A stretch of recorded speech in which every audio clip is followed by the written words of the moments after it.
ගෙවී ගිය හෝරා කීපයේ ලෝකයේ වැඩ්ඩිම අවධානයට ලක් වූ පුවත් සිරස්තල මොනවාද මේ ගලෝබල් ෆ්‍රන්ට් පේජ්.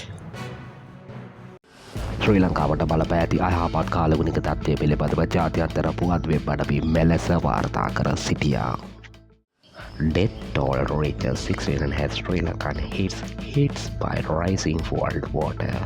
ශ්‍රී ලංකාවේ ගංවතුර තත්ත්වය ඉහළ යාමත් සමගම මරණ සංඛ්‍යාව 69 දක්වා ඉහළ ගොස් තිබේ යනුවෙන් ද ගාඩියන් පුවත්තු වෙබ් අඩවිය වාර්තා කර සිටිනවා.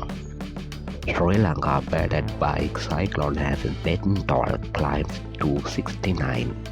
The New York Times පුවත් වෙබ් අඩවිය වාර්තා කරන්නේ ශ්‍රී ලංකාවට බලපෑ සුලිකුණාටුවෙන් මියගිය සංඛ්‍යාව 69 දක්වා ඉහළ යයි යනුවෙන්. More than 50 killed in deadly Sri Lanka falls. Al Jazeera පුවත් වෙබ් අඩවිය වාර්තා කරන්නේ ශ්‍රී ලංකාවේ ගම් වතුරෙන් 50 දෙනෙකුට වැඩි පිරිසක් මිය ගිය බවයි.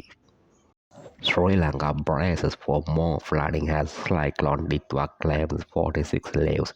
Ditwa සුලිකුණාටුවෙන් ජීවිත 46ක් පිළිගනි. ශ්‍රී ලංකාව තවත් ගම් වතුරකට සූදානම් යනුවෙන් රොයිටර් පුවත් වෙබ් අඩවිය වාර්තා කර සිටිනවා.